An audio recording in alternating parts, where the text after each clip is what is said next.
Alors, bien-aimés dans le Seigneur, je vous salue au nom du Seigneur Jésus-Christ. Soyez les bienvenus sur ce plateau de formation de l'école biblique et théologique de l'Église protestante évangélique de Tremblay en France. Nous sommes aujourd'hui le samedi 4 juillet 2026 et c'est avec joie et reconnaissance au Seigneur que nous allons démarrer ce temps de formation.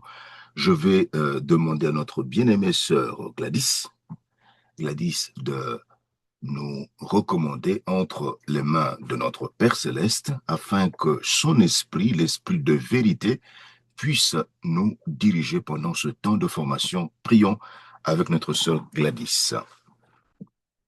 Seigneur Jésus, Dieu Tout-Puissant, je te remercie, je te rends grâce, Seigneur, de nous avoir permis d'être là ce matin. Merci, Seigneur, pour le souffle de vie que tu nous as accordé. Ce n'est pas quelque chose de banal, c'est vraiment une grâce qui s'est déversée sur nous ce matin et c'est encore une fois la manifestation de ton amour envers nous. Seigneur, je te recommande cette formation biblique et théologique, que ton esprit soit au contrôle, que ton esprit dirige toutes choses et que ton esprit nous aide à comprendre, à saisir tout ce que tu as prévu pour chacun d'entre nous. Seigneur, je te remets également les personnes qui sont indécises, les personnes qui voudraient se connecter, mais qui ont peut-être la paresse de vouloir le faire ou qui manquent de volonté, que toi, Saint-Esprit, tu puisses les convaincre afin qu'elles puissent nous rejoindre et apprendre un peu plus sur toi. C'est en ton nom, Seigneur Jésus-Christ, que nous t'avons prié. Amen. Amen. Amen. Merci beaucoup pour la prière, bien-aimée sœur Gladys. Alors, chers amis, nous poursuivons ce matin notre réflexion sur la première catégorie de la théologie systématique, qui est la bibliologie. La bibliologie, c'est la doctrine de l'inspiration, de l'inhérence, de l'autorité et de la canonicité de la Bible. Nous avions étudié le premier point de ce thème, qui est l'inspiration de l'écriture, et nous avons démarré la semaine dernière le deuxième sujet de ce thème, qui est l'autorité de l'écriture. Ce matin, nous allons donc poursuivre notre réflexion sur l'autorité de l'écriture. Alors, la fois passée, nous avions dit que la doctrine de l'autorité se ramène à une question fondamentale. Comment être convaincu que la Bible est réellement la parole de Dieu? Ou comment une personne peut être certaine que l'écriture est la vérité de Dieu communiquée par le processus de l'inspiration et qu'elle possède donc le droit d'exercer l'autorité sur sa vie. Alors, pour aborder correctement cette discussion, nous avions dit que nous devons commencer par donner une définition adéquate de l'autorité en général et en particulier de l'autorité légitime exercée de manière juste. Selon un dictionnaire, avions-nous dit la fois passée, l'autorité est le pouvoir ou le droit d'exercer l'obéissance, une supériorité morale ou légale, le droit d'ordonner, l'autorité c'est le droit d'ordonner ou de prendre une décision finale. Et le terme néo-testamentaire ou du Nouveau Testament, qui est généralement traduit par autorité, à 102 reprises, c'est le terme exousia. Exousia fait l'objet d'une définition semblable à celle du dictionnaire. C'est le pouvoir exercé par des gouvernants ou d'autres personnes qui occupent une position élevée en raison de leur office, en raison de leur fonction. Et nous avons dit la fois passée que le monde, la vision du monde, ou les visions du monde païen, proposent 5 façons d'aborder l'autorité. Quelles sont les 5 façons d'aborder l'autorité proposée par les visions du monde? La première façon, c'est l'autorité oligarchique. L'autorité oligarchique est exercée par une minorité puissante, une oligarchie, un groupuscule d'individus, voyez, qui exerce l'autorité. La deuxième vision du monde païen, qui propose une autre façon d'aborder l'autorité, c'est l'autorité démocratique. L'autorité est exercée ici par le peuple. La troisième vision du monde, c'est l'autorité héréditaire.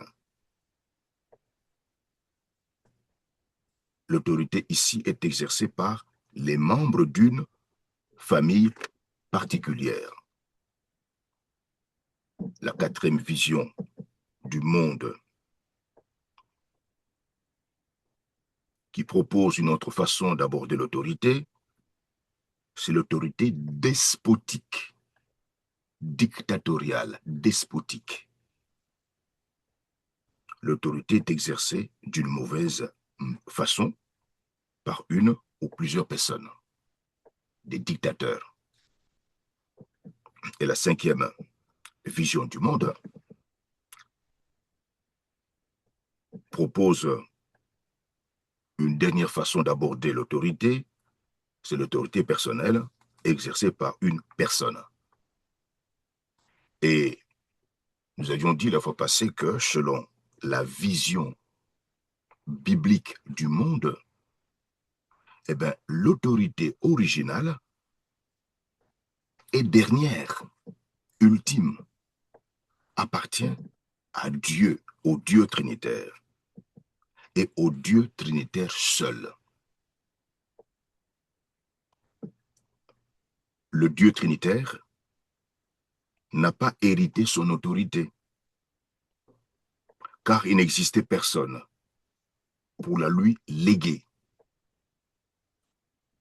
Le Dieu trinitaire n'a pas reçu son autorité. Il n'y avait personne au-dessus de lui pour la lui transmettre.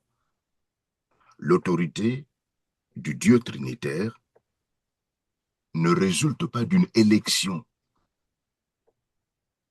car il n'existait personne pour voter en sa faveur. Le Dieu trinitaire, avions-nous dit, n'a pas conquis son autorité, car il n'y avait personne à qui la ravir. Le Dieu trinitaire n'a pas mérité son autorité, parce que, eh bien, cette autorité, il la possédait déjà.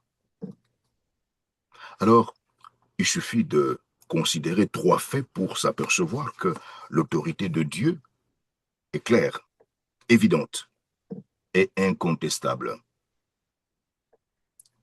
Par exemple, Dieu a créé les cieux, la terre et tout ce que l'univers renferme, selon Genèse 1 et 2. Alors, quelqu'un qui a créé les cieux, la terre et tout ce que l'univers renferme, est spécial, non? Il est spécial. Un tel individu doit détenir l'autorité. Deuxièmement, donc, un deuxième fait qui montre que l'autorité du Dieu trinitaire est évidente, est claire, manifeste, c'est le fait que Dieu possède la terre. Dieu possède la terre. Tout ce qu'elle contient et tous ceux qui l'habitent, selon le psaume 24, verset 1. Dieu est le Dieu trinitaire est le propriétaire de la terre. Alors, un propriétaire par rapport à un locataire, mais c'est le propriétaire qui détient l'autorité, non?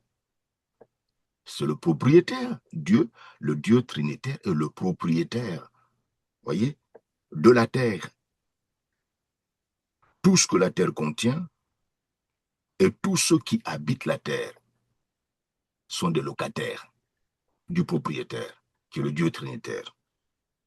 Troisième fait qui montre que le Dieu trinitaire détient la dernière autorité, eh bien, à la fin, Dieu, le Dieu trinitaire, consumera tout. Comme il a annoncé, voyez, en 2 Pierre 3,10, le jour du Seigneur viendra comme un voleur. En ce jour, les cieux passeront avec fracas. Les éléments embrasés se dissoudront et la terre, avec les œuvres qu'elle renferme, sera consumée. Ah, mais ce dernier sort qui est réservé à l'univers et que le Dieu trinitaire accomplira montre bien que le dernier mot lui appartient. Il est, le Dieu trinitaire, la dernière autorité. Voyez-vous? Et donc, nous comprenons qu'il est assez simple de comprendre et d'accepter l'autorité du Dieu trinitaire que d'accepter le fait du Dieu trinitaire lui-même. C'est l'apôtre Paul, voyez, qui l'a exprimé le mieux dans Romains 13:1 en disant ceci, que toute personne soit soumise aux autorités supérieures, car il n'y a point d'autorité qui ne vienne de Dieu. Il n'y a point d'autorité qui ne vienne de Dieu sur terre. Donc le Dieu trinitaire est au contrôle de tout. Un individu qui détient une petite autorité sur terre, eh bien, il le détient de celui qui détient l'autorité suprême. C'est le Dieu trinitaire, dit l'apôtre Paul. Et les autorités qui existent ont été instituées de Dieu. Eh oui, le Dieu trinitaire a le monopole de l'autorité. Et cette référence obligée indique clairement la source de toute autorité et énonce le principe de la délégation divine de l'autorité. Voyez?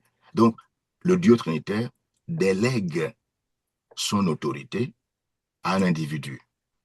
Donc, un individu sur terre, selon Job 34:13 et Jean 19:11, qui exerce une autorité à quelque niveau sur terre, doit réaliser que cette autorité vient du Dieu trinitaire. Quand Macron exerce de l'autorité en tant que président de la France, il doit comprendre que cette autorité lui a été déléguée par le Dieu trinitaire. Toi, en tant que père de famille, en exerçant de l'autorité, tu dois savoir que ton autorité, tu l'as reçue du Dieu trinitaire. Voyez-vous? Et dans l'Ancien Testament, avions-nous dit, de nombreuses déclarations affirment très clairement l'autorité du Dieu trinitaire. Par exemple, le psaume 62 déclare que la force est à Dieu, le verset 12. La force est à Dieu, à Elohim, le Dieu trinitaire.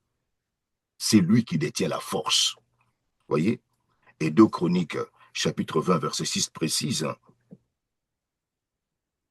Éternel, Dieu de nos pères, n'es-tu pas Dieu dans les cieux? Et n'est-ce pas toi qui domines sur tous les royaumes des nations? Waouh! Le Dieu trinitaire domine sur tous les royaumes des nations. Le Dieu trinitaire domine sur la France, sur la Belgique, sur le Royaume-Uni, sur les États-Unis, sur la Russie, sur le Congo, sur la Martinique, sur la Guadeloupe, sur le Pays-Bas, sur l'Allemagne, sur chaque pays de ce monde, le Dieu trinitaire règne.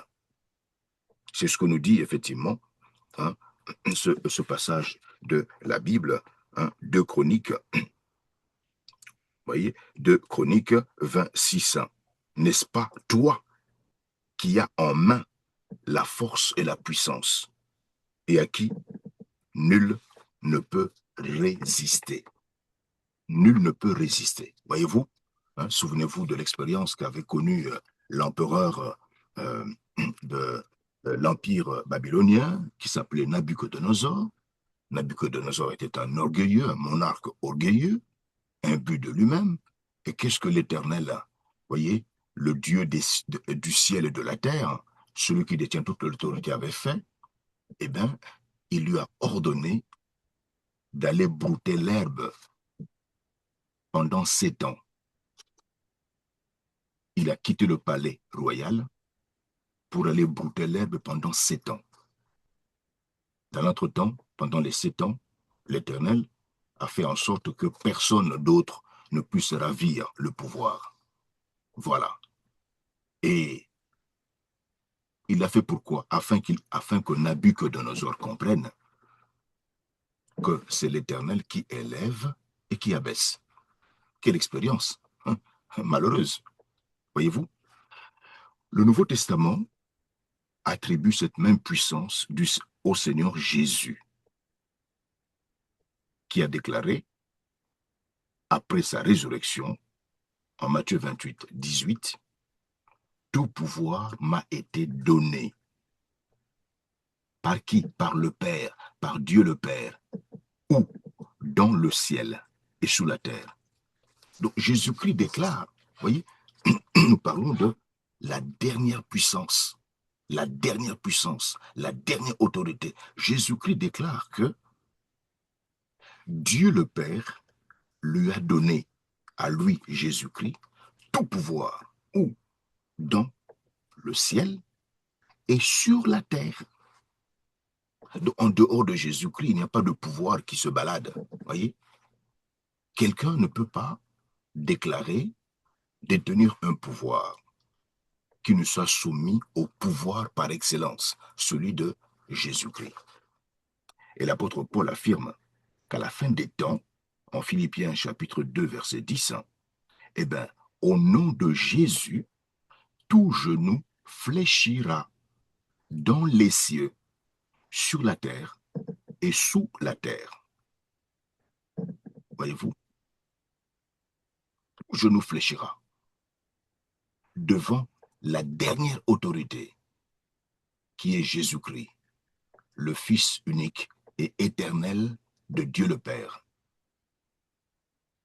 Et Jude, au verset 25, a exprimé ou reparlé de cette autorité ultime que détient Jésus. Qu'est-ce qu'il dit? À Dieu seul, notre Sauveur, par Jésus-Christ, notre Seigneur, soit gloire. Donc Dieu le Père et Dieu le Fils. À Dieu le Père, notre Sauveur, par Jésus-Christ, son Fils unique et éternel, notre Seigneur, soit gloire, force, majesté et puissance. Voyez-vous? Donc l'autorité appartient au Dieu trinitaire, dès avant tous les temps, et maintenant, et dans tous les siècles. Alors, nous avons ensuite parlé des 3 sources secondaires. Nous avons dit que tout au long de l'histoire de l'Église, des gens ont prétendu que l'autorité de l'Écriture se fonde sur un certain nombre de sources. Et nous avions énuméré 3 sources. 3 sources secondaires de l'autorité de l'Écriture. La première source sur laquelle repose l'autorité de l'Écriture, ce sont les preuves rationnelles. Les preuves rationnelles. La deuxième source sur laquelle repose l'autorité des Écritures ou de l'Écriture, c'est l'autorité de l'Église. L'autorité de l'Église. Et la troisième source secondaire de l'autorité de l'Écriture, c'est l'impact empirique de la Bible sur le lecteur. Nous avons dit qu'un examen rapide de chacune de ces preuves montrera très clairement qu'aucune ne prouve de façon satisfaisante l'autorité de l'écriture. C'est-à-dire que les preuves rationnelles, même si elles sont intéressantes, ne prouvent pas à elles seules l'autorité de l'écriture. L'autorité de l'Église, à elle seule, ne prouve pas à suffisance l'autorité de l'écriture et l'impact empirique de la Bible sur le lecteur ne prouve pas à lui seul l'autorité suffisante de l'écriture. Nous allons examiner rapidement les trois preuves secondaires qui ont été suggérées pour montrer que l'autorité de l'écriture reposait sur elle. Alors, la première preuve, la première source secondaire, ce sont les preuves rationnelles. Donc, première source sur laquelle se fonde l'autorité de l'écriture, ce sont les preuves secondaires, rationnelles, pardon, les preuves rationnelles. Ces preuves rationnelles, la rationalité, c'est la raison, la réflexion. Les preuves rationnelles incluent les conclusions que nous pouvons tirer des textes de l'écriture et des faits historiques. Les fouilles archéologiques en sont un exemple significatif. La Bible fait de nombreuses allusions historiques à des personnes, à des lieux et à des événements, et bon nombre d'entre elles sont des preuves vérifiables de façon incontestable. Les archéologues, par exemple, ont mis au jour énormément de choses depuis la ville de Jéricho, avec quelques indications que ces murailles se sont bien écroulées, jusqu'à la stèle de Tel Dan, qui mentionne nommément le roi David. Ces découvertes incluent des objets qui confirment l'existence de personnages et de la réalité historique d'événements mentionnés dans les Écritures. Et au cours des derniers siècles, les découvertes ont permis de réfuter la plupart des accusations d'inexactitude historique portées contre la Bible. Aucun événement ou personnage historique dont parle la Bible ne s'est révélé faux. Aucun événement ou personnage historique dont parle la Bible ne s'est révélé faux. Il faut bien le retenir. Aucun événement ou aucun personnage historique dont parle la Bible ne s'est révélé faux. Même des incohérences apparentes ont trouvé une explication qui confirme la véracité historique des Écritures. Et l'accomplissement de la prophétie constitue une autre preuve rationnelle. Le fait qu'une prophétie dans l'Ancien Testament s'accomplisse, eh bien, sur le plan intellectuel, nous pouvons conclure que, eh bien, la Bible est crédible. Voyez-vous? Donc, c'est une conclusion tout à fait intelligente, quoi. La Bible, pourquoi? Parce que ce que la Bible a déclaré de manière prophétique s'est accompli. À lui seul, Ésaïe 53, par exemple, fournit des preuves abondantes que Dieu a révélées à propos de la crucifixion, des détails que lui seul pouvait connaître.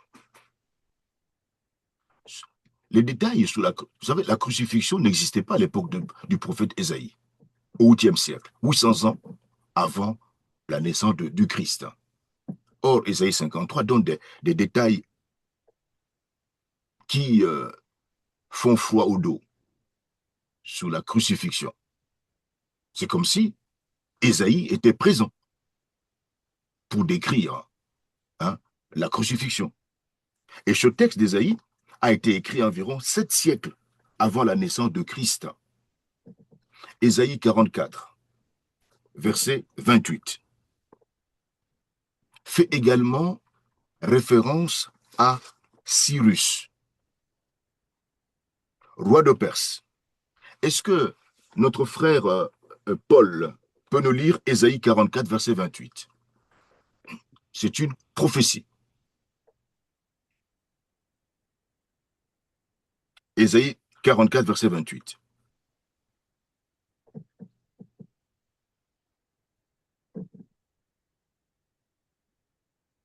Isaïe 44, verset 28 nous dit ceci. J'ai dit à propos de Cyrus, Cyrus, il est mon berger et il accomplira toute ma volonté. Il dira à Jérusalem, sois reconstruite, et au temple, que tes fondations soient posées. Très bien. Quoi, c'est ça? Très bien. Donc, Ésaïe 44, verset 28, fait référence à Cyrus, roi de Perse. Et ce passage va même jusqu'à déclarer que c'est Cyrus qui donnera l'ordre de rebâtir le temple de Jérusalem. Quelle précision! Quelle précision! Et ce texte a été écrit plus d'un siècle avant la destruction du temple.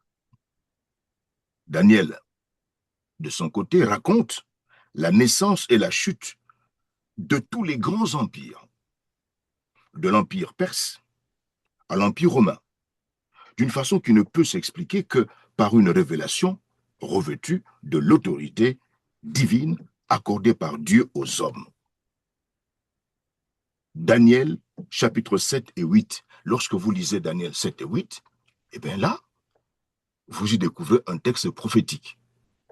Daniel prédit l'apparition des différents empires. Voyez, c'est extraordinaire. L'empire perse à l'empire romain. Non, c'est Dieu qui lui a révélé. C'est le Dieu trinitaire qui lui a révélé cela. Voyez-vous? Et nous pouvons y ajouter les prophéties nombreuses et variées de l'Ancien Testament qui se sont réalisées tout au long de l'histoire de la rédemption. Énormément de prophéties de l'Ancien Testament se sont accomplies dans le temps. Et il devient presque impossible de nier l'inspiration et l'autorité de l'Écriture. Et nous pouvons nous servir de toutes euh, ces preuves rationnelles et d'autres semblables pour affirmer logiquement que l'Écriture est la parole de Dieu et qu'elle est revêtue de son autorité. Voyez-vous? C'est-à-dire que nous pouvons considérer toutes ces preuves, hein, voyez, rationnelles, voyez, intelligentes, pour dire, vous avez vu, les prophéties de l'Ancien Testament se sont accomplies. Et puisqu'ils se sont accomplis, eh bien, mais il n'y a que Dieu, le Dieu trinitaire, qui devait être l'auteur de ces prophéties. Par conséquent, ce texte doit exercer son autorité sur nous. Voyez-vous? Donc, à partir de ces preuves rationnelles, eh bien, on peut tirer la conclusion selon laquelle, eh bien, la Bible détient l'autorité qui doit s'exercer sur nous. Mais, comme nous l'avons dit, ces preuves rationnelles, à elles seules, ne prouvent pas suffisamment que la Bible détienne l'autorité dernière. Une deuxième preuve secondaire sur laquelle repose l'autorité de l'Écriture, c'est l'autorité de l'Église. L'autorité de l'Église. L'autorité de l'Église constitue une deuxième source possible de preuves en faveur de l'Écriture. Elles incluent les déclarations des conciles ecclésiastiques, hein, c'est-à-dire des réunions. Les conciles, ce sont des grandes réunions, hein, des évêques, voyez, qui proviennent de différentes contrées, différentes parties du monde et qui se retrouvent, n'est-ce pas, quelque part. Donc, ces preuves incluent les déclarations des conciles ecclésiastiques, les déclarations des pères de l'Église primitive, hein, les premiers responsables de l'Église primitive, et de corps ecclésiastiques majeurs, influents. L'Église catholique romaine est fondée sur ce principe. Pour l'Église catholique, la Bible est la parole de Dieu. Pourquoi? Écoutez bien, parce que l'Église l'a déclaré. Vous comprenez? C'est bizarre. La Bible est la parole de Dieu parce que l'Église l'a déclaré. L'Église catholique l'a déclaré. Le grand problème que pose cette preuve saute aux yeux. Qui a autorité, qui a autorisé l'Église catholique à faire cette déclaration? Où est-ce que l'Église puise son autorité pour faire une telle déclaration? Que la Bible, c'est la parole de Dieu. Si les Écritures constituent l'autorité suprême de l'Église, selon Éphésiens 2, verset 20, alors l'autorité de l'Église est invalidée. Pourquoi? Puisque l'autorité de l'Église repose sur un raisonnement circulaire. Si l'autorité suprême repose sur un autre fondement, comme la succession apostolique, la succession des apôtres, alors il faut apporter la preuve d'une telle autorité, mais dans l'Église catholique romaine, il n'existe pas de vraie preuve d'une succession apostolique. Il n'y a pas dans l'Église catholique une vraie preuve que, eh bien, les papes sont véritablement les successeurs des apôtres. Non. Parce que si nous suivons l'histoire, voyez, eh bien, nous verrons que avant, après le départ des, euh, des 13, des 13 apôtres, c'est-à-dire 12 plus l'apôtre Paul, eh bien, les différentes autorités de l'Église catholique qui ont régné, qui ont dirigé, n'est-ce pas, cette Église, ne peuvent pas établir une lignée ininterrompue entre Paul ou Pierre et les différents responsables, n'est-ce pas, de l'Église catholique. L'Église peut affirmer l'autorité de l'Écriture, mais elle ne peut pas en être le témoin suprême. Non. Non et non. Troisième troisième source secondaire sur laquelle se fonde l'autorité de l'écriture. C'est l'impact empirique de la Bible sur le lecteur. L'influence que l'écriture exerce sur la vie du croyant en Christ constitue une troisième preuve de son autorité. C'est-à-dire que puisque la Bible exerce une certaine influence sur le croyant en Jésus-Christ qui la lit, donc, cette influence, voyez, constitue une troisième preuve de son autorité, de l'autorité de la Bible. En effet, la foi qui sauve s'accompagne toujours d'effets tangibles dans la vie du croyant en Jésus-Christ. Les milieux libéraux, c'est-à-dire les milieux théologiques, les libéraux, ce sont des gens qui ne reconnaissent pas l'autorité de la Bible. Ce sont des gens qui disent que la Bible n'est pas la parole de Dieu.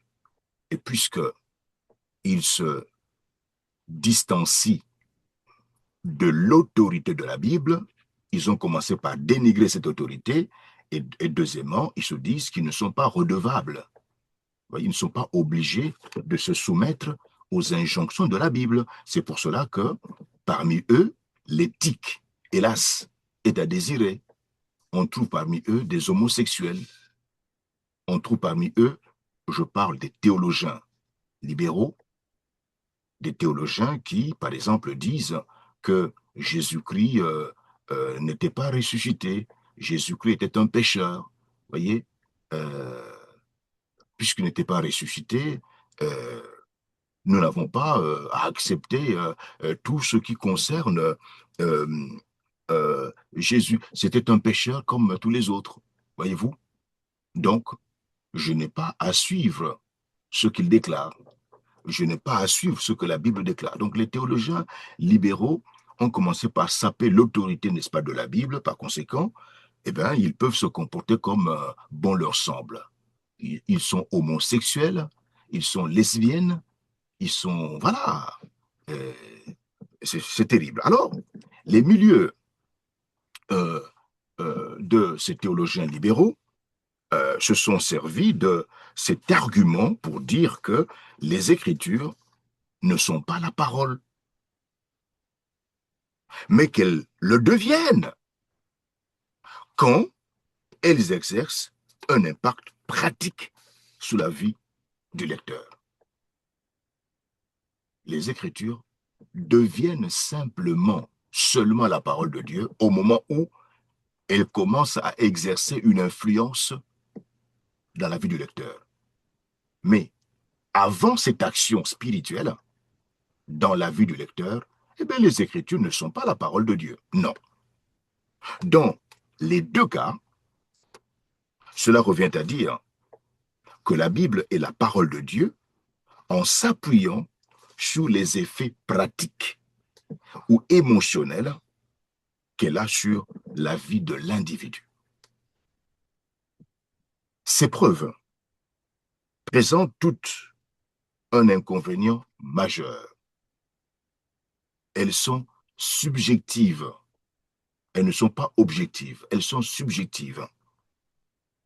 Elles dépendent de chaque individu.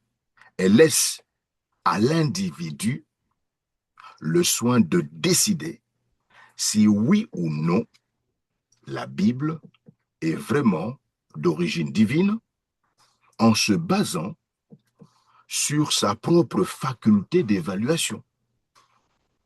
Et si ces approches fournissent des preuves en faveur de l'écriture comme parole de Dieu, eh bien, elles sont insuffisantes pour constituer la preuve primordiale ou suprême. Celle-ci, la preuve primordiale ou suprême, doit se trouver dans le témoignage de l'écriture elle-même. C'est l'écriture elle-même qui doit détenir la preuve suprême quelle est la parole de Dieu et non pas ses preuves secondaires. Aucune des preuves secondaires ne détient la preuve suffisante que l'écriture soit la parole de Dieu. C'est pourquoi nous passons maintenant à la source principale. Nous avons présenté les 3 sources secondaires sur lesquelles se fonde l'écriture, voyez, l'autorité de l'écriture. Et nous avons dit que aucune de ces 3 sources secondaires ne détient véritablement la,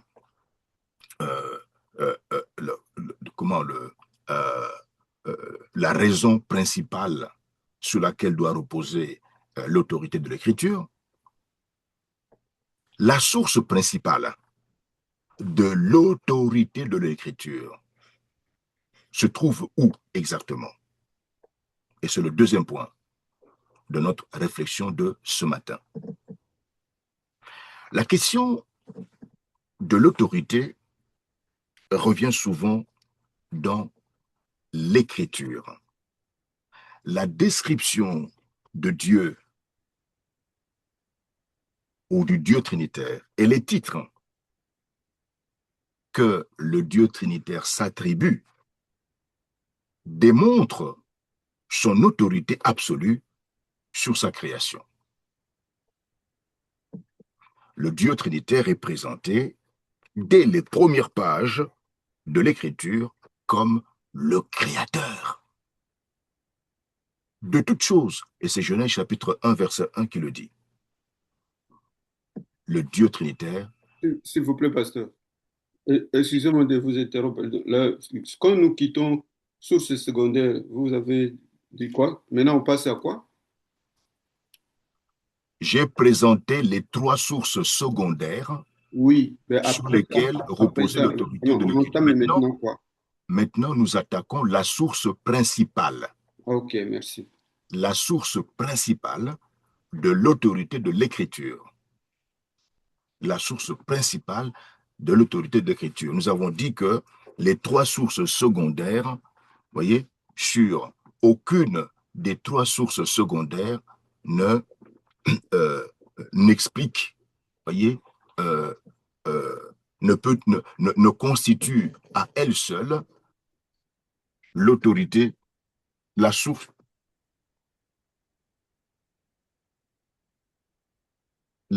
de l'autorité, l'autorité de la Bible, de l'écriture, ne se fonde pas sur l'une des sources secondaires. Non. Alors, je disais que, lisons d'abord Genèse 1.1. Est-ce que notre frère, notre sœur Grâce peut nous lire Genèse 1.1?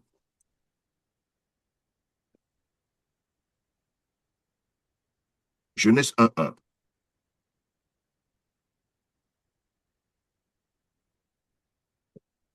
Genèse 1.1. Est-ce que notre sœur Grâce est en mesure de lire? Sinon, nous revenons à notre sœur Gladys. Genèse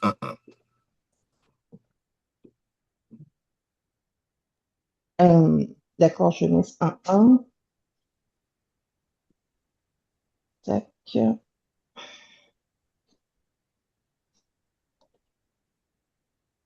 Alors, excusez-moi.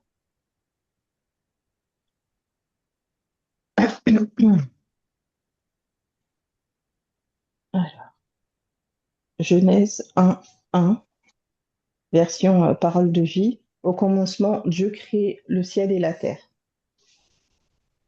Très bien. Au commencement, Dieu, le Dieu trinitaire, crée les cieux et la terre. Voilà. Les titres de Seigneur, hein, dans Deutéronome 10, 17, Seigneur Adonai. Adonai, celui à qui Voyez, on doit obéir sans discuter. Adonai, le titre de Dieu Tout-Puissant. Voyez, ce sont des titres qui montrent que le Dieu trinitaire détient l'autorité. Adonai, celui à qui on doit obéir sans discuter. Le titre de Dieu Tout-Puissant, Genèse 17, verset 1, démontre son autorité et son pouvoir sur tout. La nature de Dieu, exprimée par ses attributs, témoigne aussi de son autorité. La Bible présente le Dieu trinitaire comme éternel. Mais quelqu'un qui est éternel, mais détient l'autorité. Il n'a ni commencement ni fin. Immortel. Le Dieu trinitaire est immortel, mais quelqu'un d'immortel, mais il détient l'autorité. Seul Dieu. Le Dieu trinitaire est le seul Dieu. En dehors de lui, il n'y en a point d'autre, mais il détient l'autorité. 1 Timothée 1, verset 17. L'Écriture décrit le Dieu trinitaire comme omniscient. Le Dieu trinitaire est omniscient. Il sait tout, mais quelqu'un qui sait tout. Mais il détient l'autorité. Psaume 139, verset 1 à 6. Il est omnipotent. Le Dieu trinitaire est omnipotent. Omnipotent, c'est-à-dire qu'il détient toute la puissance, tout pouvoir. Mais il détient l'autorité. Psaume 135, verset 6. Et Jérémie 32, verset 17. Le Dieu trinitaire est omniprésent. Omniprésent. Mais quelqu'un qui est présent, omni, il est présent au même moment, partout. Omniprésence. Mais ce gars-là, mais il détient l'autorité. Qui peut se cacher devant lui? C'est le psaume 139, versets 7 à 12. Omniprésent. Le Dieu trinitaire est omniprésent, mais détient l'autorité par ce titre, cet attribut. Le Dieu trinitaire est juste, juste. Psaume 92, verset 16. Vous voyez? Juste. Mais quelqu'un de juste, mais détient l'autorité. Sa sagesse est insondable. On ne peut pas examiner sa sagesse. Non. C'est le Romains chapitre 11, verset 33 à 36. On ne peut pas sonder, examiner sa sagesse. Le Dieu trinitaire est souverain sur toute sa création. Souverain. C'est-à-dire qu'il fait ce qu'il veut, comme il veut, quand il veut. Il n'a de conseil à recevoir de personne sur sa création. Souverain. Genèse 1, verset 1. Psaume 89, verset 12. Psaume 90, verset 2. Souverain. Eh bien, dès maintenant et à jamais. Souverain. Psaume 104. 1 Corinthiens 15, verset 24 à 28. Souverain. Éternellement. Déclare 1 Corinthiens 15, verset 24 à 28. Le Dieu souverain, le Dieu trinitaire est souverain sur sa création, éternellement. Et cette autorité du Dieu trinitaire s'exerce sur l'homme par la parole de Dieu, qui est un message d'une autorité inaltérable. C'est Deutéronome, chapitre 4, versets 1 et 2, qui le déclare. Et même Proverbe 30, 5 et 6, et Apocalypse 22, versets 18 et 19. Nous allons lire ces trois textes, Deutéronome 4, versets 1 et 2. Notre frère Jean-Albert peut lire Deutéronome 4, versets 1 et 2. Alors, notre sœur Christelle, bien-aimée Christelle, tu veux bien lire Proverbe 30, versets 5 et 6, et notre sœur Gladys va lire Apocalypse 22, versets 18 et 19. Commençons par Deutéronome, chapitre 4, versets 1 et 2. Deutéronome 4, versets 1 1 et 2. et 2. Maintenant, Israël, écoute les lois et les ordonnances que je vous enseigne. Mettez-les en pratique afin que vous viviez et que vous entriez en possession du pays que vous donne l'Éternel, le Dieu de vos pères. Verset 2. Vous n'ajoutez rien à ce que je vous ai prescrit et vous ne retranchez rien, mais vous observerez les commandements de l'Éternel, votre Dieu, tels que je vous ai prescrits. Amen. Amen. Proverbe 30, versets 5 et 6. Proverbe 30. Non, c'est la sœur Christelle. Proverbe 30, versets 5 et 6.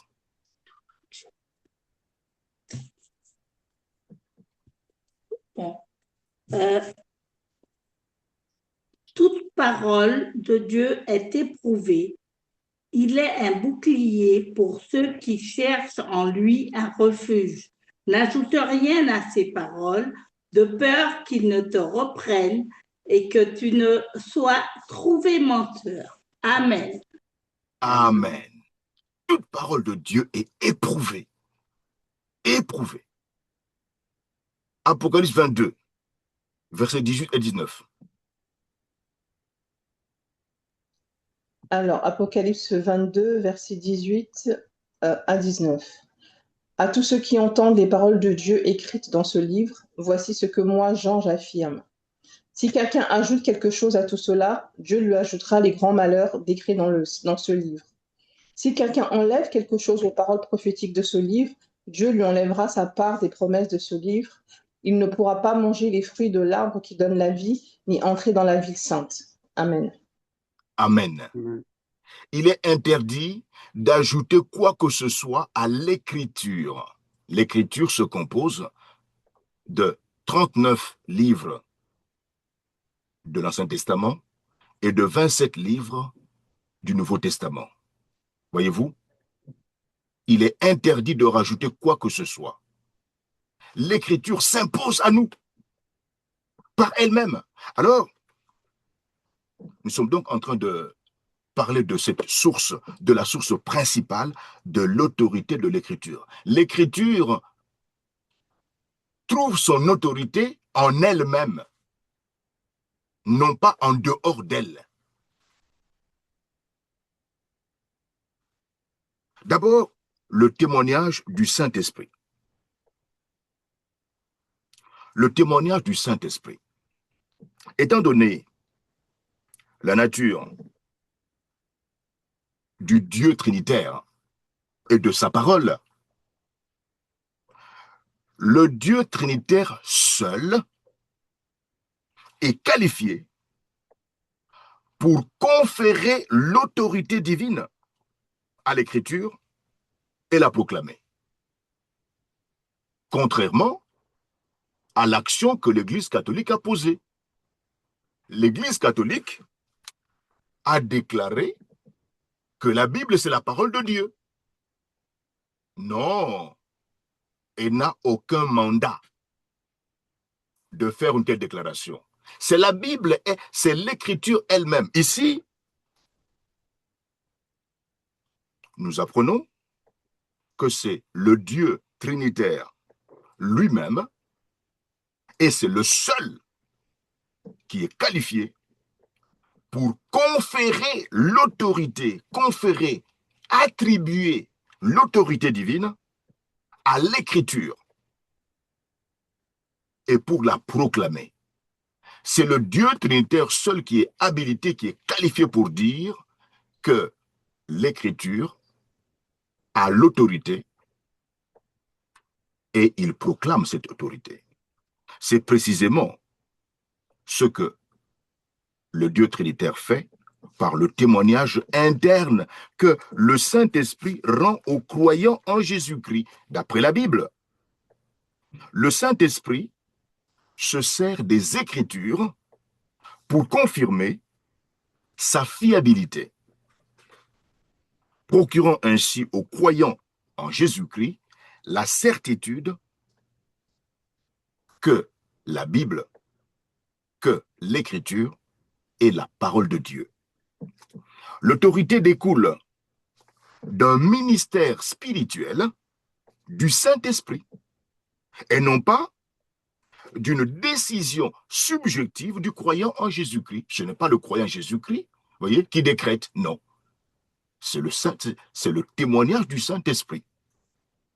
Comment le témoignage intérieur du Saint-Esprit opère exactement? Il commence par les déclarations objectives des Écritures elles-mêmes.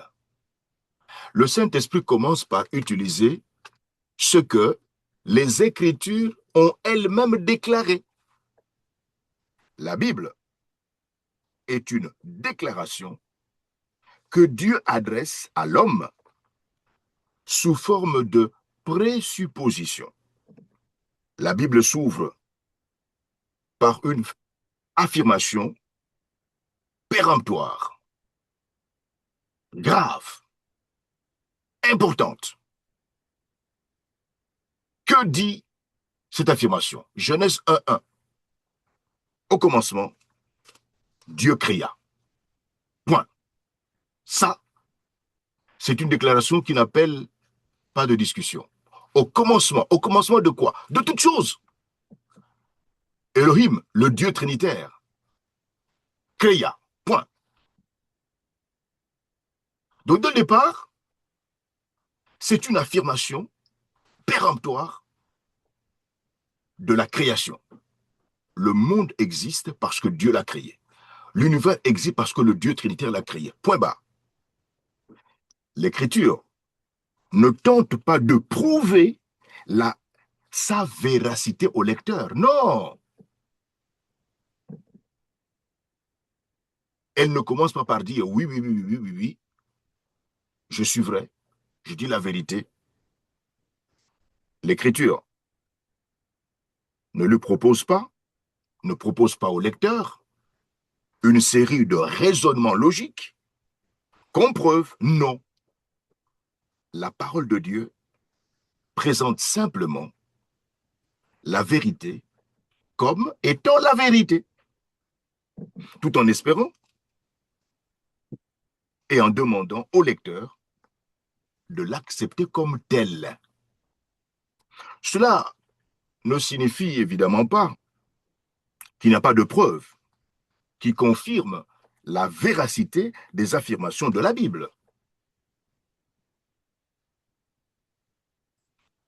La Bible évoque de nombreux faits historiques, géographiques, scientifiques, prophétiques et même empiriques de l'expérience qui peuvent être démontrés vrais. En plus de cela, un témoignage rendu sur une période de 15 siècles par plus de 40 auteurs qui livrent systématiquement le même message, sans aucune contradiction ni erreur démontrable, constitue un fondement inébranlable pour inspirer la confiance dans ce qu'il déclare. Le fait que pendant 15 siècles, plus de 40 auteurs différents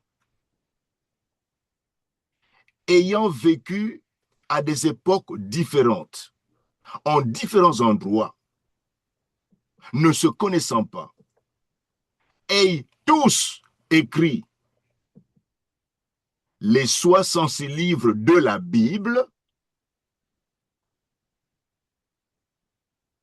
et que les différents textes, les différents livres de la Bible, les 66 livres de la Bible ne puissent pas se contredire, bien au contraire, présentent un texte cohérent avec un message central, un personnage central qui est Jésus-Christ, dont la vie a été prédite dans l'Ancien Testament, dont la venue a été prédite dans l'Ancien Testament, et la venue a été confirmée dans l'Ancien Testament, et la prochaine venue prédite encore dans le Nouveau Testament, eh bien, ce livre montre bien qu'il a été inspiré par le Dieu trinitaire. Toutefois, dans son état de dépravation, l'homme se rébellera toujours, fondamentalement, contre la parole de Dieu comme vérité qui exprime le droit que possède le Dieu trinitaire d'exercer une autorité absolue sur lui. Et comme l'apôtre Paul l'indique dans ses écrits, eh bien, cette rébellion est naturelle. Pourquoi? Parce que l'homme n'est spirituellement mort dans son péché. Cadavre, selon Éphésiens 2, verset 1, Romains 3, verset 10 à 18, et voire même le psaume 51, verset 7. J'ai été conçu dans l'iniquité. Chaque être humain est né, a été conçu dans le péché. C'est-à-dire, qu'en étant conçu, chaque être humain a hérité du péché originel, du péché d'Adam et Ève. Ce péché d'Adam et Ève a fait que chaque être humain, en naissant, naisse cadavre spirituel, séparé du Dieu trinitaire. Il n'y a pas de relation entre le bébé qui naît, qui sort du ventre de sa maman à la maternité, et le Dieu trinitaire. Le bébé est mort, c'est un cadavre spirituel. Son intelligence est obscurcie, selon Éphésiens 4, verset 18. Enténébré, aveuglé.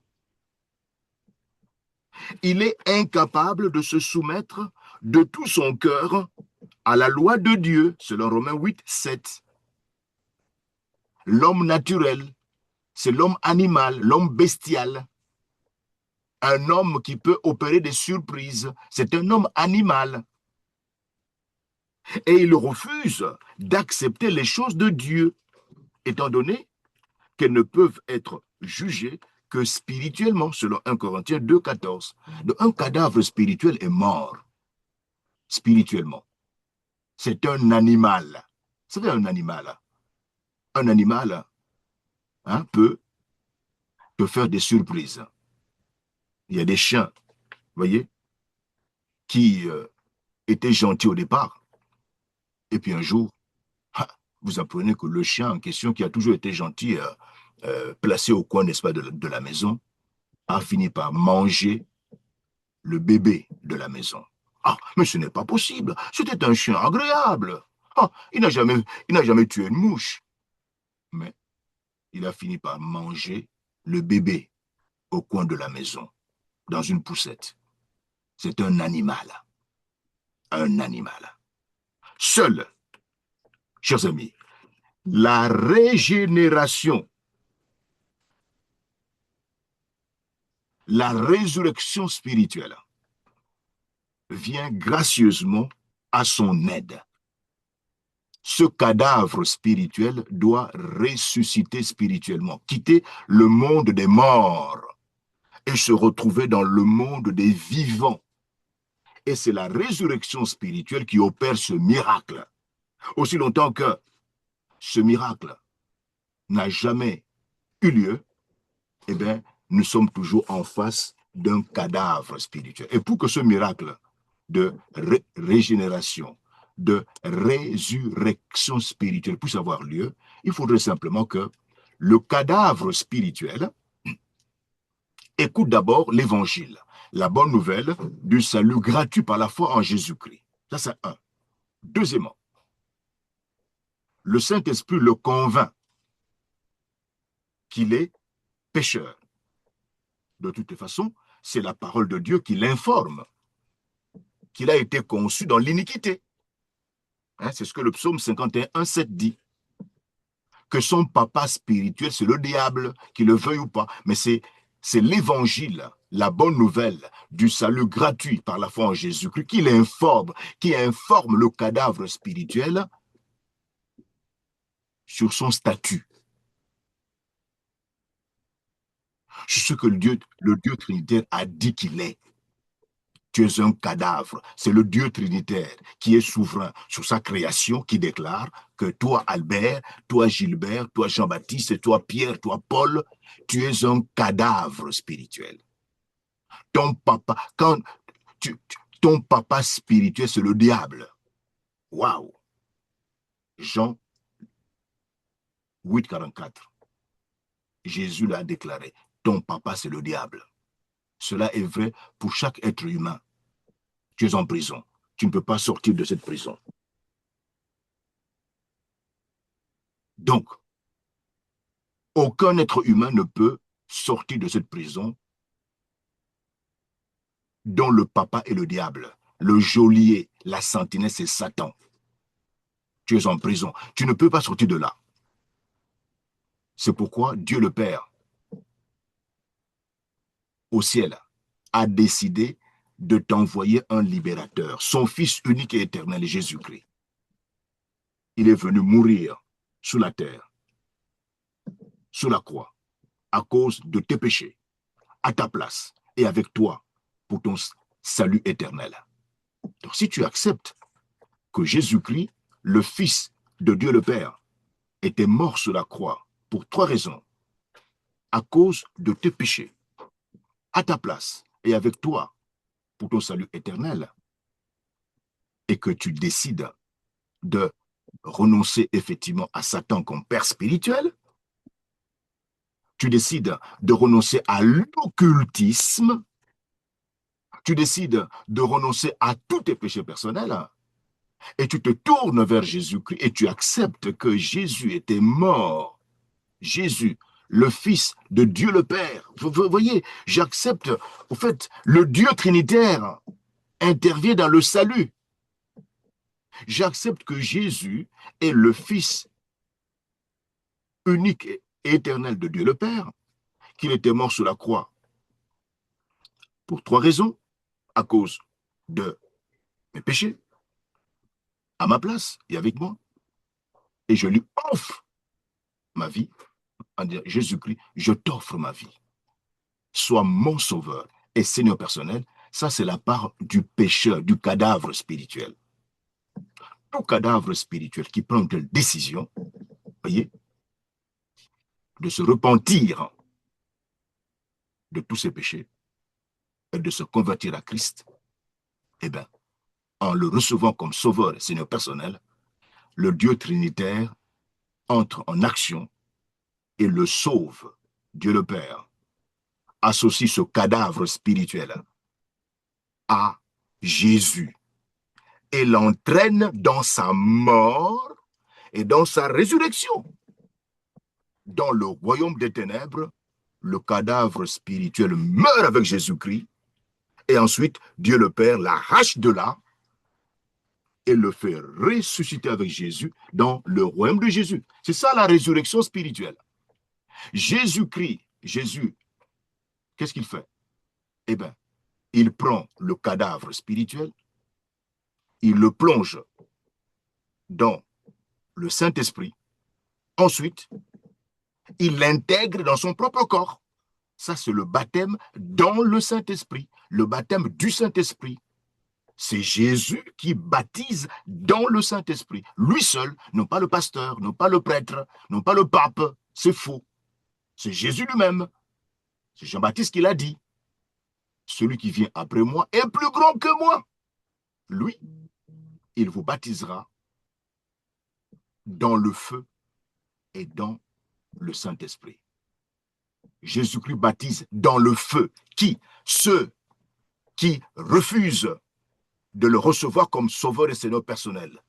Il les plonge dans le feu de l'enfer. Mais il baptise dans le Saint-Esprit, il plonge dans le Saint-Esprit ceux qui croient, les cadavres spirituels qui se laissent convaincre, voyez, des affirmations de l'évangile, de la bonne nouvelle du salut gratuit par la foi en Jésus-Christ, sur Jésus-Christ.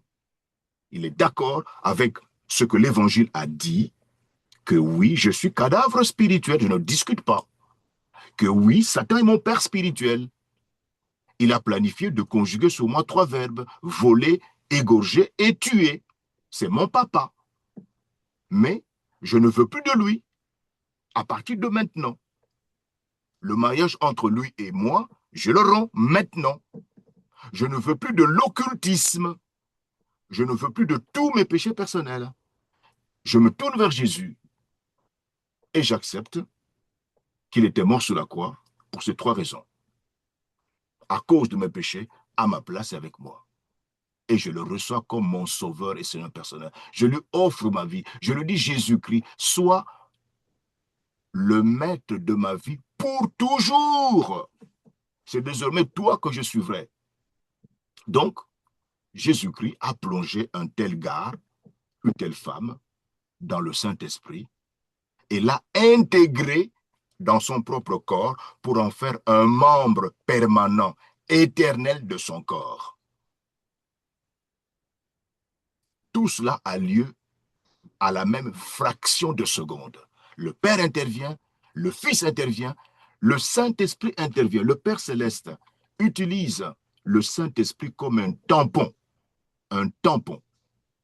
pour estampiller le croyant en Christ. D'abord, le Saint-Esprit a ressuscité l'esprit du cadavre spirituel qui était mort. Son esprit était mort. Le Saint-Esprit l'a ressuscité et lui a communiqué la vie du Dieu trinitaire, la vie éternelle.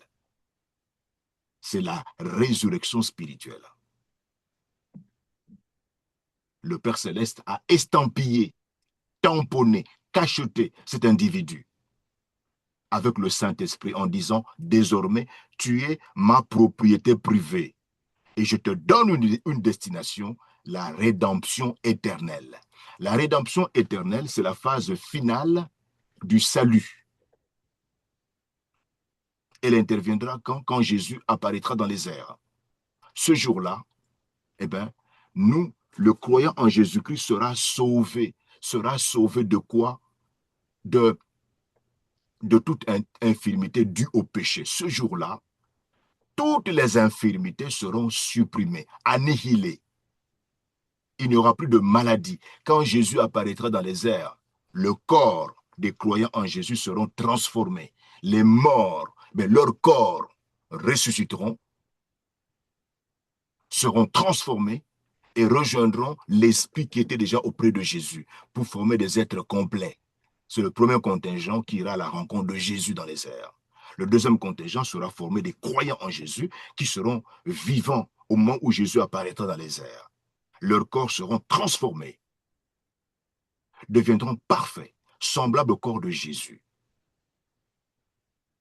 C'est la rédemption finale. Donc, Dieu le Père, quand il estampille, il tamponne le croyant en Jésus, le cadavre spirituel qui s'est repenti et converti à Christ, lui a donné la vie éternelle, a pardonné ses péchés, a fait de lui un enfant adoptif du Père, eh bien, il l'estampille avec le Saint-Esprit, il le tamponne comme étant sa propriété privée comme étant son enfant adoptif et lui donne une destination,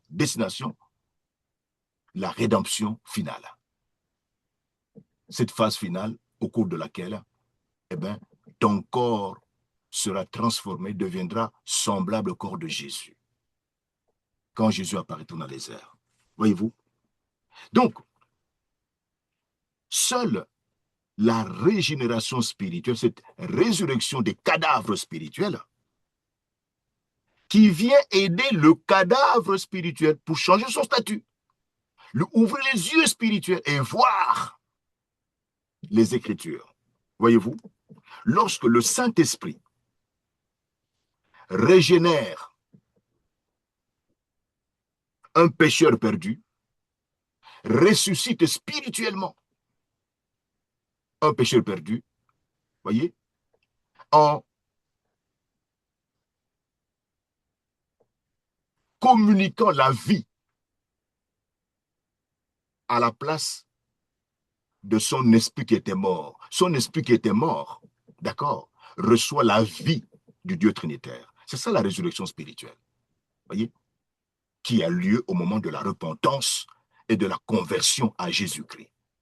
Lorsque le Saint-Esprit régénère ou ressuscite spirituellement l'esprit du cadavre, l'esprit mort du cadavre spirituel, perdu, eh bien, le cadavre spirituel perdu, mais qui s'est repenti en renonçant à Satan comme père spirituel, en renonçant à l'occultisme, en renonçant à tous ses péchés personnels, et s'est converti à Christ en recevant Jésus, en acceptant que Jésus était mort sur la croix pour 3 raisons, à cause de ses péchés, qu'il a abandonné, qu'il a confessé, qu'il a abandonné. Il était mort sur la croix à sa place. Il était mort sur la croix avec lui. Et il a reçu Jésus comme sauveur et Seigneur personnel. Eh bien, ce pécheur repentant, bien évidemment, eh bien, est rendu spirituellement vivant. Vivant. Il n'est plus mort. Il est vivant. C'est Jean, chapitre 3, verset 3 qui le dit, Éphésiens 2, versets 4 et 5. Je vais demander à notre frère Paul de nous lire Éphésiens 2, versets 4 et 5. Éphésiens 2, versets 4 et 5.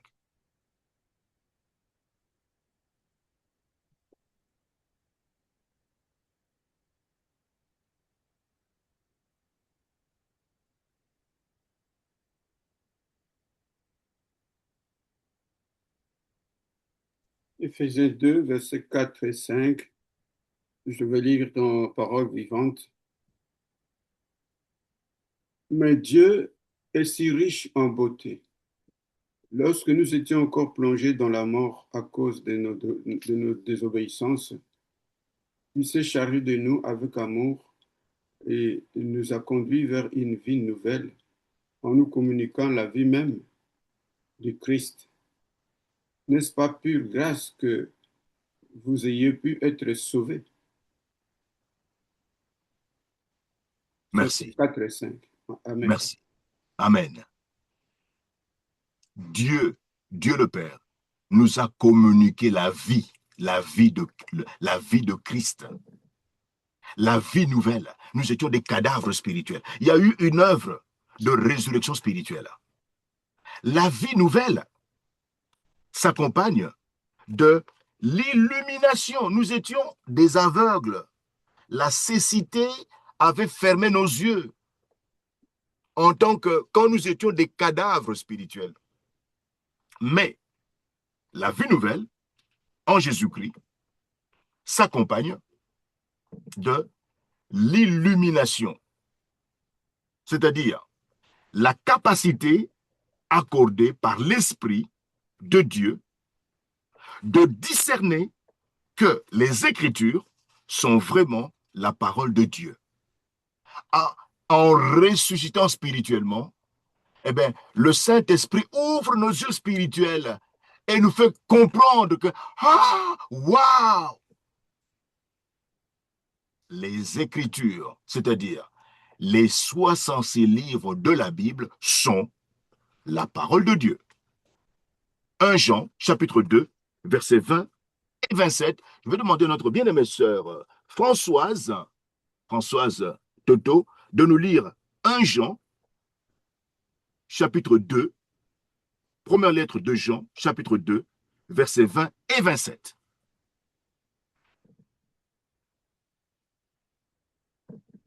Première lettre de Jean, chapitre 2, versets 20 et 27. 1 Jean. 1 Jean, chapitre 2. Oui, verset 20 et verset 27. 2 versets seulement. 2 verset 20 et verset 27. 1 Jean, chapitre 2, verset 20. Je lis au nom de Jésus. Pour vous, vous avez reçu l'onction de la part de celui qui est saint. Et vous avez tous de la connaissance. Verset 27.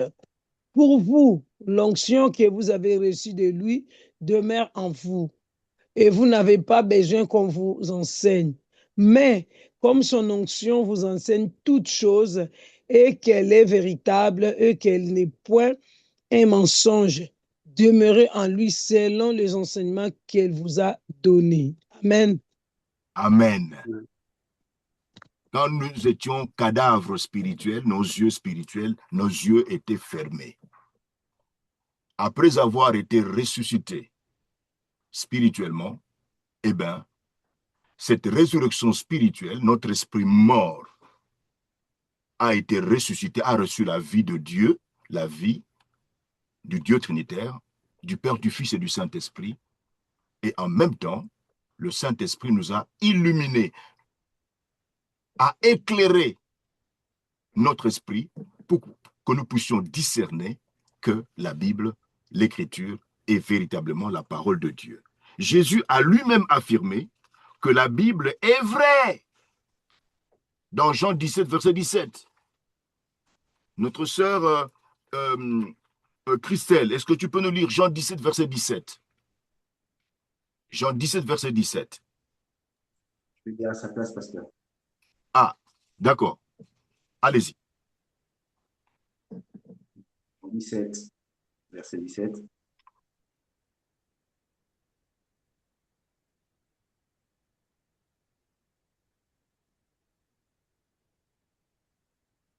Jean 17, verset 17. Et justement, dit ceci, Louis II, sanctifie-les par ta vérité, ta parole est la vérité. Amen. Très bien.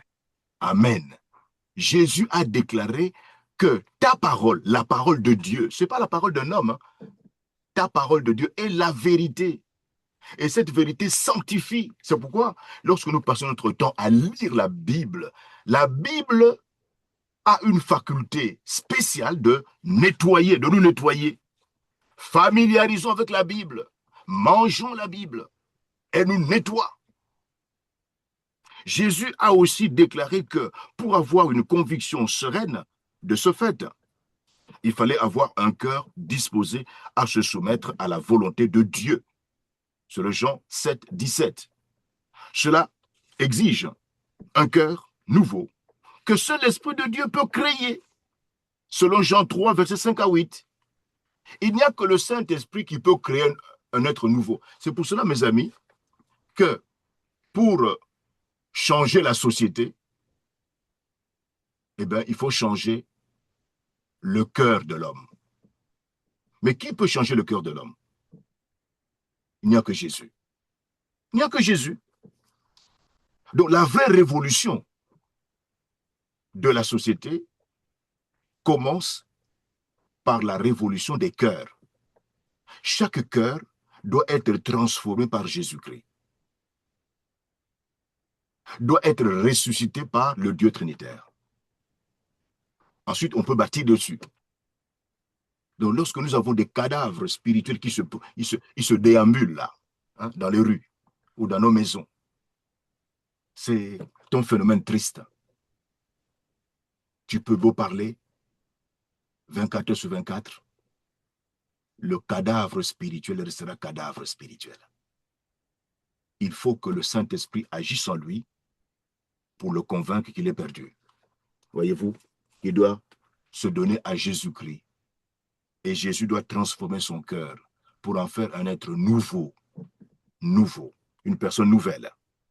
Le témoignage intérieur du Saint-Esprit illumine, éclaire le croyant en Jésus, si bien que le croyant en Jésus sait que les Écritures, c'est-à-dire les 66 livres de la Bible, sont la parole de Dieu.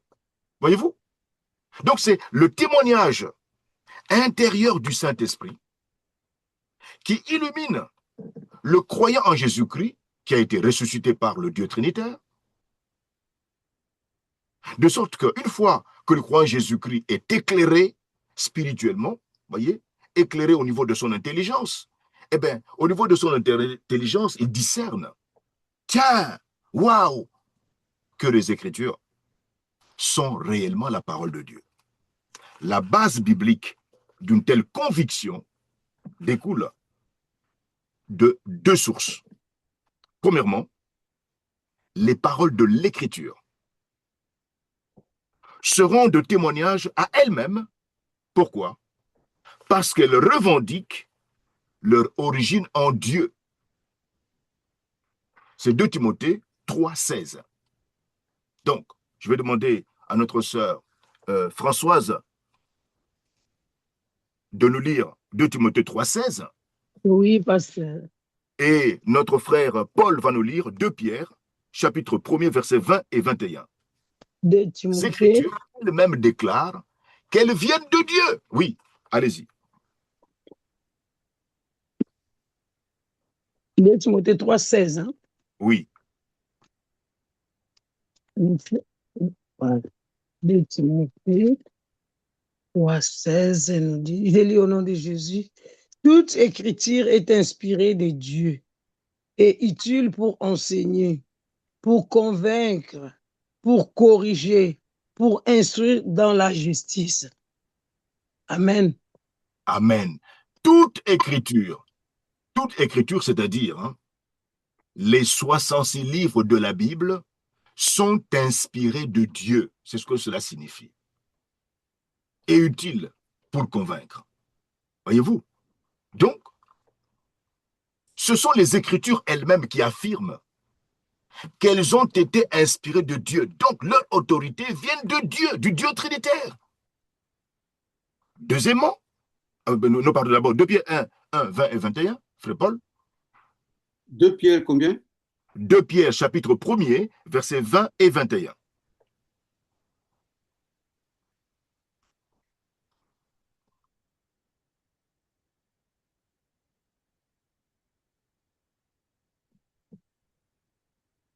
Ouais. Lisons au nom de Dieu. Notez avant tout qu'aucune prophétie de l'Écriture ne reflète la pensée personnelle de son auteur. 21. Un message prophétique n'émane jamais d'un caprice humain. Ces saints hommes de Dieu ont parlé parce que le Saint-Esprit les y poussait et ils ont prononcé les paroles de Dieu leur inspirées. Amen. Amen. L'apôtre Pierre dit qu'aucun des 40 auteurs qui ont écrit les 66 livres de la Bible n'ont utilisé des caprices humaines, n'avaient pris ces décisions eux-mêmes. Non, c'est le Saint-Esprit qui leur a dit ce qu'il fallait écrire. Donc, les Écritures, les paroles de l'Écriture, seront de témoignage à elles-mêmes. Elles revendiquent leur origine en Dieu. C'est Dieu qui a ordonné à ces 40 auteurs de pouvoir écrire. Nous avons examiné la nature, n'est-ce pas, de l'inspiration autrefois, par les mots et par tout le contenu. Deuxièmement, la puissance divine du Saint-Esprit applique la vérité de l'Écriture, créant ainsi une assurance sereine dans la parole elle-même. C'est 1 Corinthiens, chapitre 2, versets 4 à 16 qui le dit. Je vais demander à notre frère Albert de nous lire 1 Corinthiens, chapitre 2, versets 4 à 16.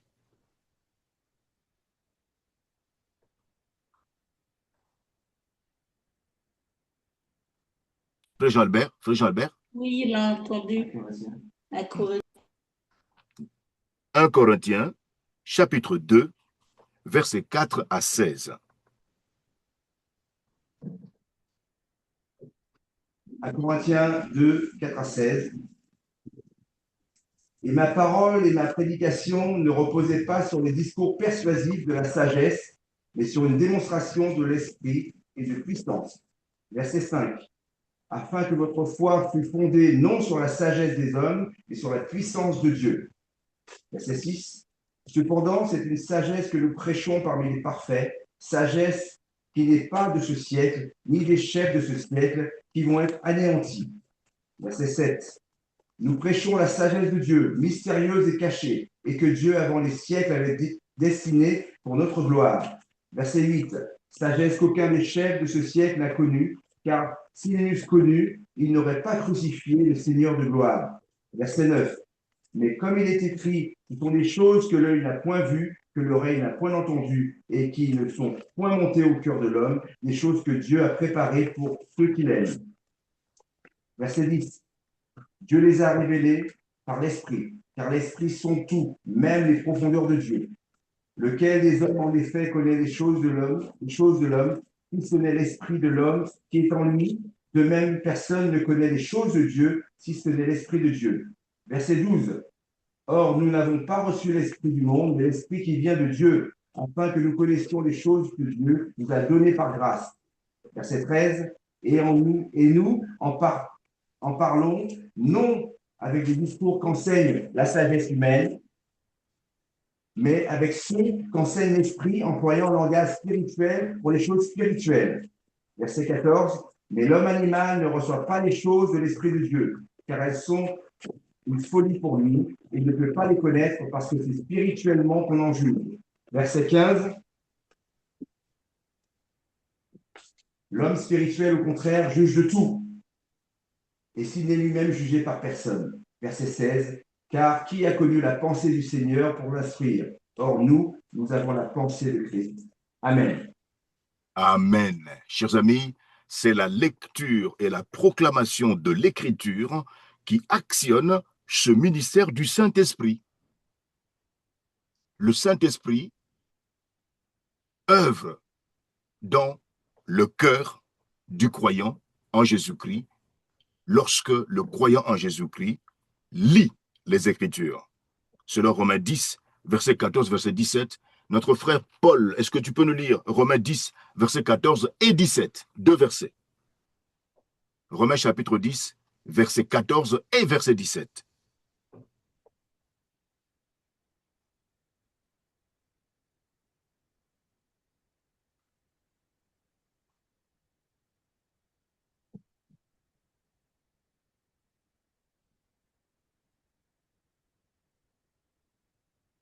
Romains 10, Verset 14 et verset 17.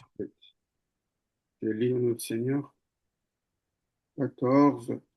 Mais comment l'invoquer si l'on n'a pas appris à croire en lui et à lui faire confiance? Et d'où viendrait cette foi si l'on n'a jamais entendu parler de lui?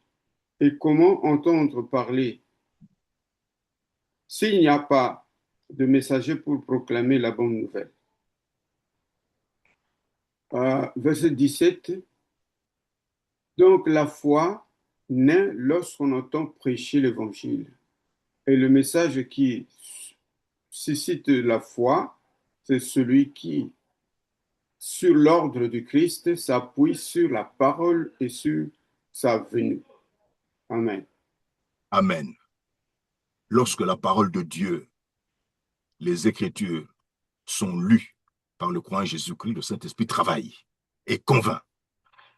Cela ne veut pas dire que tous ceux qui lisent ou entendent croiront en Jésus-Christ. Romains 10, verset 14 à 21 le dit. Mais que ceux qui croient en Jésus-Christ le font, c'est-à-dire croient en Jésus-Christ en raison de l'œuvre convaincante et éclairante du Saint-Esprit. C'est parce que le Saint-Esprit est à l'œuvre en eux que finalement, ils se livrent à Jésus, ils se donnent à Jésus-Christ. Ils prennent la décision de se repentir de tous leurs péchés et de se convertir à Christ. Donc la décision de dire Jésus, maintenant, après avoir entendu ta bonne nouvelle du salut gratuit par la foi en toi, j'ai compris que j'étais conçu dans le péché. J'ai compris que Satan, mon papa spirituel, j'ai compris que je suis en prison, que Satan a planifié de conjuguer sur moi 3 verbes, voler, égorger et tuer. Il finira par me manger. J'ai compris tout ça. J'ai compris que je ne peux pas me sauver moi-même. Moi-même, je ne peux pas sortir de cette prison spirituelle, satanique, où j'ai été enfermé depuis la sortie du ventre de ma mère. J'ai compris que toi, Jésus, le Père t'a envoyé pour que tu viennes mourir sous la croix à cause de mes fautes que j'ai reconnues, que j'ai abandonnées. Tu es venu mourir sous la croix à ma place. Tu es venu mourir sous la croix avec moi, avec moi. Alors je décide maintenant de t'offrir ma vie. Sois mon sauveur et mon Seigneur pour toujours. Eh bien, qui? C'est le Saint-Esprit qui convainc le cadavre spirituel à prendre cette décision. Voyez? L'œuvre préliminaire du Saint-Esprit chez le cadavre spirituel s'appelle l'œuvre de conviction. Le Saint-Esprit le convainc, tu es cadavre, tu es mort. Repens-toi et convertis-toi à Christ. Et celui qui se laisse convaincre par le Saint-Esprit, eh bien, celui-là va se repentir de tous ses péchés, va se convertir à Christ. Et donc, le Saint-Esprit va illuminer son intelligence, va enlever les écailles qui aveuglaient son esprit et lui fera comprendre que, tiens, les paroles de Dieu, vous voyez, les 66 livres de la Bible, paroles de Dieu, sont la parole de Dieu. Alors, nous allons nous arrêter là pour aujourd'hui. Voilà, maintenant, est-ce qu'il y a des questions sur ce que nous avons vu, hein? Donc, voilà, aujourd'hui. Voilà. Donc, veuillez ouvrir votre micro et puis poser votre question. Simplement. Voilà. Je vous écoute. Alors, il y a des questions de clarification, des points que vous n'avez pas bien compris, hein? Voilà. Oui, allez-y. Questions? Oui, allez-y.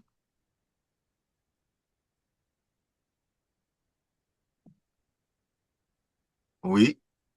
Alors, ma soeur Gladys, c'est clair? Oui, Soeur pasteur, Gladys. ça allait, je te remercie. Ah, d'accord. Mon frère Jean-Albert. Écoute, ça va, comme je te dis, c'est dense, mais c'est bien. Ah, ceux qui scellent. Oui, c'est vrai, pasteur. Ah, d'accord, d'accord. Frère Paul. Oui, oui, ça va. Merci. Ah, d'accord, d'accord.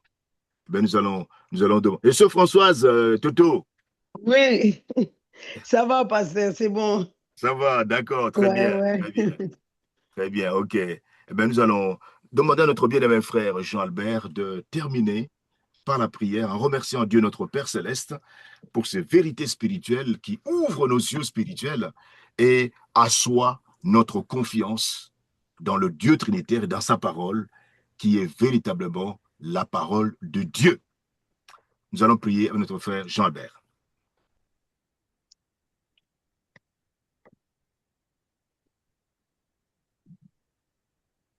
Ton micro est fermé, frère Jean-Albert. Notre Père céleste, toi, le Père de notre Seigneur Jésus-Christ, nous voulons te remercier encore pour ces moments vraiment bénis, où ton serviteur a pu nous apporter, a pu apporter un éclairage, Seigneur, sur ta parole, qui est la vérité. Nous voulons te dire merci pour le jour où tu as planifié de nous réconcilier avec toi au travers de Jésus. Nous avons compris que nous avons choisi la bonne part. Nous savons que, Seigneur, ton Fils est venu frapper à la porte de nos cœurs et Seigneur, nous l'avons laissé entrer. Et nous savons que depuis ce jour où nous l'avons rencontré personnellement, nos vies ont changé. Et maintenant, nous voulons, Seigneur, être ces passerelles pour les gens du dehors et nous appuyer sur ta parole qui est la vérité. Et nous savons que nous avons besoin de connaître davantage ta parole et que le Saint-Esprit que tu as envoyé, Père, au nom de Jésus, sera là pour nous éclairer. nous accompagner, parce qu'il dira qui est Jésus. Il diffusera Jésus en nous afin que nous-mêmes, nous puissions être des témoins de sa personne. Nous te bénissons pour cette journée où tu nous as accordé encore une journée supplémentaire, Seigneur. Nous voulons la mettre en pratique pour la gloire de ton nom. Merci, Père, au nom de Jésus. Amen. Amen. Amen. Amen. Amen. Amen. Amen, Amen. amen, Amen. Merci amen. beaucoup, frère Jean-Albert. Voilà, nous pouvons nous saluer. Voilà. Voilà. Merci. Notre bien-aimée sœur Gladys, notre bien-aimée Merci. sœur Toto, frère Jean-Albert, la sœur Christelle, la sœur Gladys, frère Paul. Voilà. Soyez encouragés, fortifiés. Amen. Passez un bon Amen. samedi. Dieu voulant à demain. Dieu voulant, à demain, bien-aimés. Amen. Allez, D'accord. merci Merci. beaucoup. Bye Merci, bye. pasteur. Bonjour, sœur Gladys. Bonjour, maman. Ça va? Oui, toi? Ça va, par la grâce de Dieu. Merci. Merci, merci. Oui, Bon allez, samedi. Au merci revoir. beaucoup. Merci. Bye bye. Bye bye, pasteur. Ok.